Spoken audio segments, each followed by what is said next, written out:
Welcome to How to Start a Website 2.0. You can find the blog article that goes with this session at howtostartawebsite2.com/WP setup.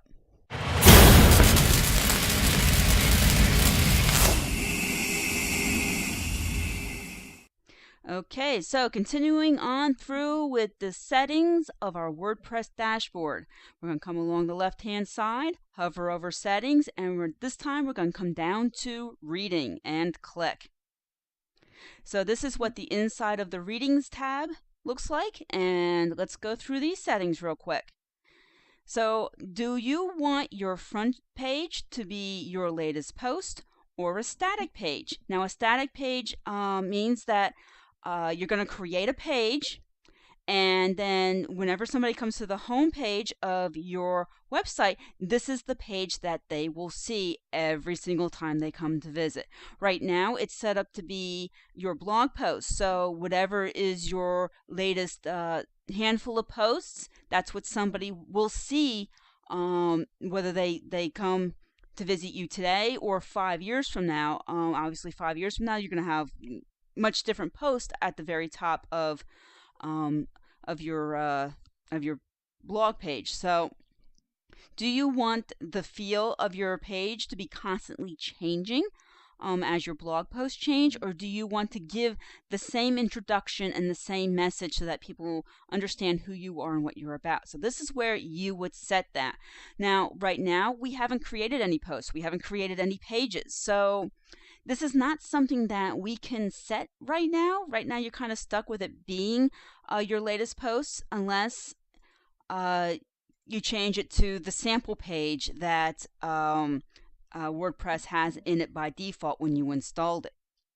But again, once you create the page that you want it to be, you would have to come back in here and you would have to change this. And I do have a video later on after you decided whether or not a static page or your dynamic or blog page is right for you.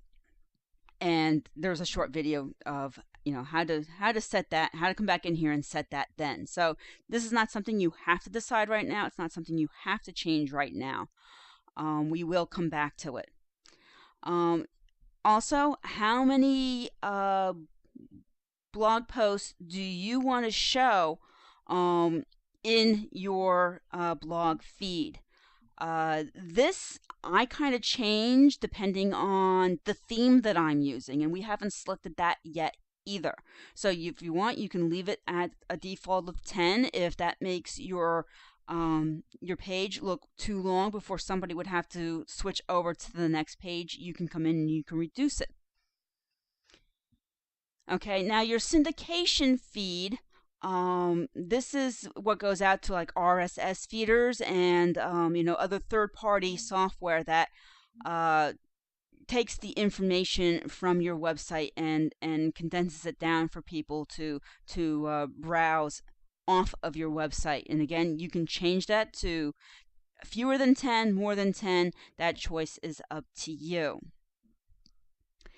Now another thing that you may want to change is, do you want your feed to show the full text of your blog articles, or do you want to be just a summary?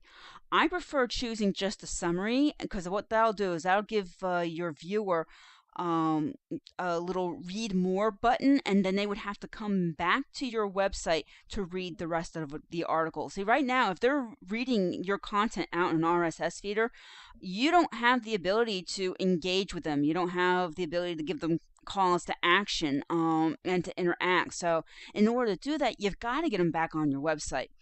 So the best way to do that is only give them a little summary, and if that's enough of a teaser for them to want to see the rest of the article, they can click through that, read more, and then come back to your website. So let's change that to summary.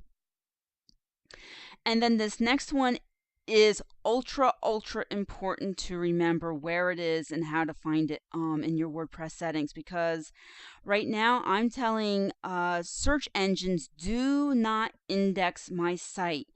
And what that means is there's these little web crawlers that go around and they find all the new content, and they index it so that if people use keywords or phrases that exist on your site, your website will come up in the search engine so that they can click through the link and come visit you.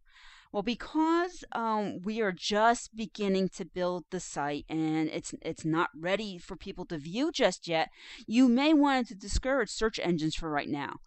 But when you're done and you're ready to launch, you must come back in and check this box, or nobody's ever going to find you, and you're going to get frustrated wondering why. And it's because you left this box checked.